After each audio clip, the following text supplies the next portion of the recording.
Everyone, সবাই কেমন আছেন? আশা করছি সবাই ভালো আছেন, আর আমিও অনেক ভালো আছি। তো আজ বিকালে বেরিয়ে পড়েছিলাম দুজনে মিলে একটু বাজার করতে, টুকিটাকি কেনাকাটার জন্য। তো বাজারে গিয়ে কি করি না করি সবটাই আপনাদের সাথে শেয়ার করব, ব্লগটি দেখতে থাকুন। তো এই যে দুজনে মিলে বেরিয়ে পড়েছি, আর আজকে কিন্তু স্কুটি আমি চালাচ্ছি না, সাথেই চালাচ্ছে। ও আমাকে বলেছিল যে যাওয়ার সময় আমি চালাবো, কিন্তু আসার সময় তোকে চালাতে হবে।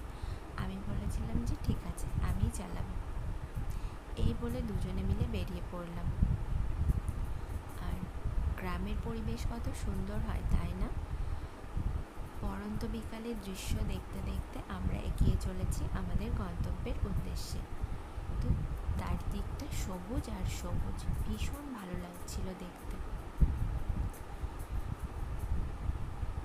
তো দেখতে দেখতে আমরা পৌঁছে গেলাম আমাদের ডেস্টিনেশন। তো বাজারে আসলে স্কুটিটা এই দোকানেই রাখা হয়। তো সাথী এখানে চুড়িদারের পিস দেখছিল, বোধহয় আবার চুড়িদার কাটাবে। তো তারপর দেখা হয়ে গেলে আমরা সেখান থেকে এটিএমে চলে আসি। যেহেতু বাজার করতে হবে তাই কিছুটা টাকা তোলার প্রয়োজন ছিল, তাই ও এখান থেকে টাকা তুলে নিচ্ছিল। তো আমাদের টাকা তোলা ফাইনালি ডান। তো টাকা তোলা হয়ে গেলে আমরা সেখান থেকে কসমেটিক্সের দোকানে চলে আসি। তো এখান থেকে আমাদের কিছু জিনিস নেওয়ার দরকার ছিল। প্রয়োজনীয় জিনিস কিনে নেওয়ার পর আমরা সেখান থেকে ফলের দোকানেও চলে আসি। কাল যেহেতু নীল ষষ্ঠী, তাই সাথী দেখছিল এখানে কি কি ফল নেবে।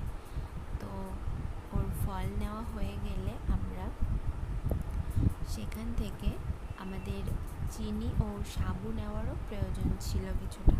তো ও ওখান থেকে সাবু আর চিনি নিয়ে নিচ্ছিল। তারপর এই মিষ্টির দোকান থেকে মিষ্টি কিনে নিলাম।